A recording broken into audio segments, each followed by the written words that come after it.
So what deficiency in the market are we actually trying to fill?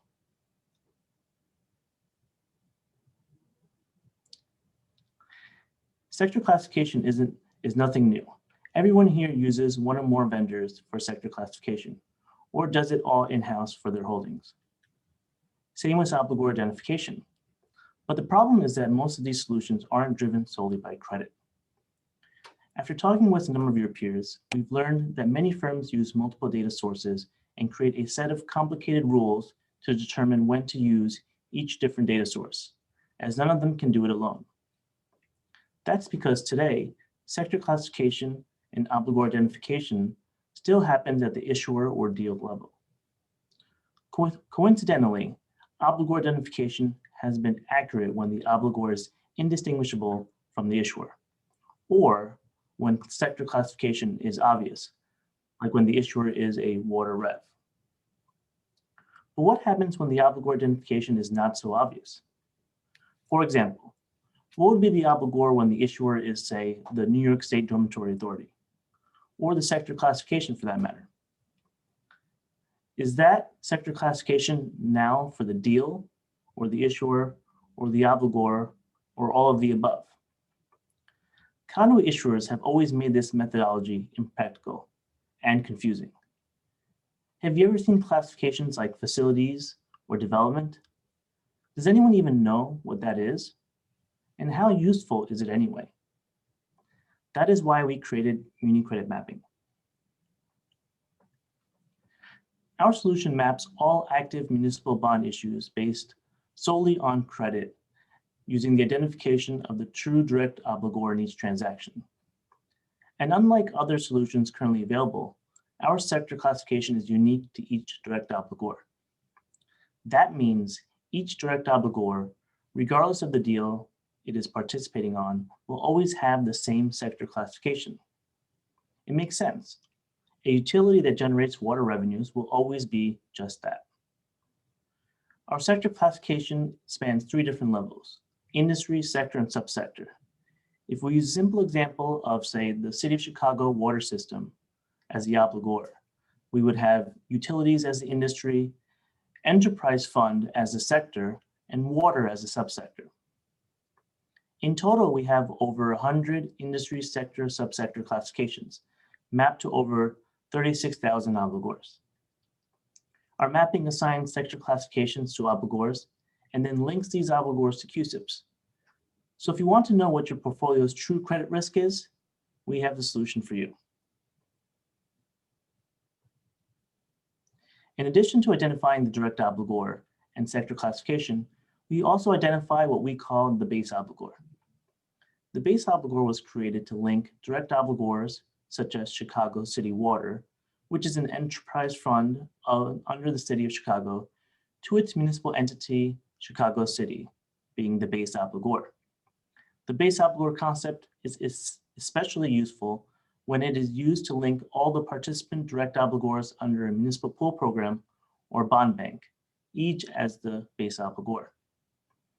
We also captured 2 levels of security pledges, one being the primary pledge and the other is an additional credit enhancement such as a mortgage or state aid intercept. And we identify senior and junior lien status as part of asset claim. Now I'd like to turn it over to Triet to discuss the various use cases for this mapping framework. Okay, thanks, Ronak. So what does this all mean for all of you credit analysts out there? Well, I think our intent here is to probably help you with the drudgery part of your job, right? So what we've done is we're going to allow you as an analyst to map out, using the base obligor concept, for instance, to really map out any obligor's full capital structure by rolling up all the CUSIPs under any particular base obligor. So that's, instantly you can see, for instance, for the City of Chicago, you can see all the streams of revenues, all the component units under the City of Chicago that have debt outstanding. And it gives you a comprehensive picture of where the city stands. as Ronak mentioned, where we can save you a lot of time and efforts also is with municipal pool programs. And as you know, there are many of them in our market with joint action agencies. All participants in those programs, pool programs, and joint action agencies are fully identified along with the type of security that each brings to the pool. For instance, if you have a main municipal bond bank issue, which is a pool of local governments, some local governments could be pledging their geo pledge, some could be pledging a particular revenue pledge, and those will be all be identified for you and linked to the appropriate DO QSIPs. We also created a specific dedicated tax and revenue category because, as you know, in the aftermath of the Detroit bankruptcy, that category has become increasingly important, along with a securitization category, which is kind of the more extreme case of a dedicated tax structure. And in fact, I think even on tomorrow's program, there is a session on dedicated tax, which I look forward to participating in. Also, I think, as you know, it's very, very cumbersome to be able to identify all the special districts that exist in every state, and including development districts, tax increments districts, mellow rules, and we've done all of that. We've identified all of them and classified them correctly. So I would say that you know, from an analyst standpoint, this is almost a prerequisite, right, for the developing any kind of automated or even semi-automated credit surveillance solution, such as credit scoring, automated flags, etc. And this is should be particularly helpful when for all you analysts who have to monitor large portfolios with hundreds of thousands of line items. Now, what about the traders and portfolio managers? Well, some of you may remember me from my days as a portfolio manager at Putnam, when I ran a couple of the high yield muni funds. And I tell you, I would really love to have all this information available to me back then, right? And what our system does is basically, it puts all the basic credit information on every issue at your fingertip, and as a supplement to your master QSIP file. So if a bonds comes out for the bid, you know, really literally in a split second, you're going to see exactly who the obligor is, what the security is, and be able to bid on that bonds very, very quickly. Our mapping also obviously will improve your selection of comparable securities, or what we call comps, you know, for trading and obviously pricing or evaluation purposes, because you're gonna be able to, you know, for instance, in transportation, compare, you know, an airport to an airport as opposed to an airport to a parking facility, for instance, which is kind of the case right now. You can also improve your performance tracking for those of you who are, you know, who have to compete against an index or a benchmark.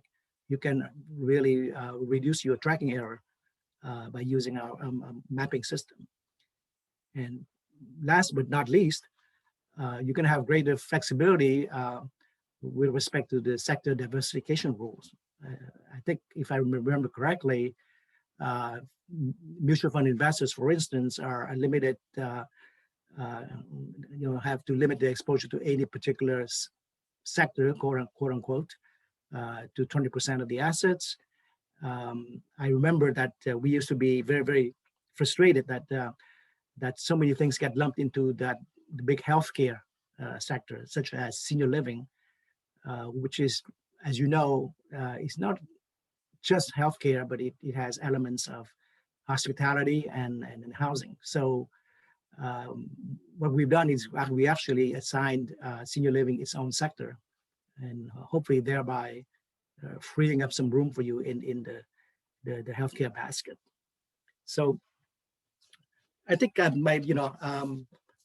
my overall takeaway that we would like to leave with you here is that we've come up with a consistent and transparent credit reference database. And it's really based on feedback from major institutional players, and it's very consistent with current industry practices. So there's nothing new for you to learn or get used to here. And think of us as providing that last mile coverage, linking issuer to obligor to individual issue at the CUSIP 9 level. So we should stop here, and Ronak and I would love to take your questions.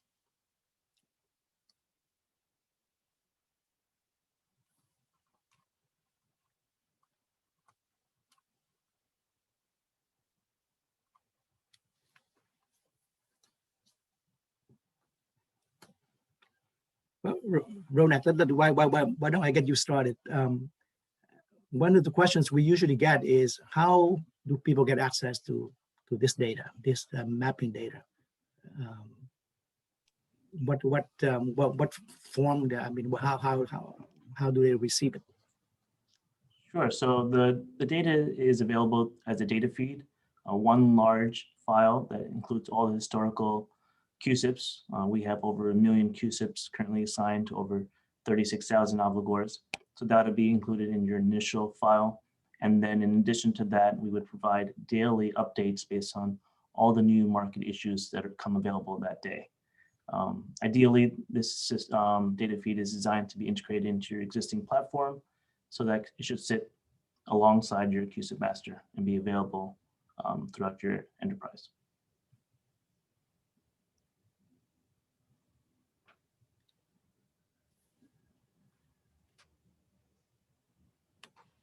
Any other questions?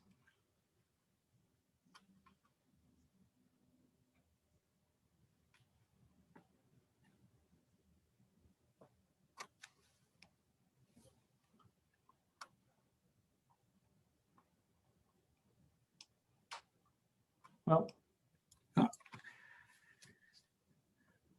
is there a question? If there's no other questions, thank you all for joining our showcase for MuniCREDIT Mapping.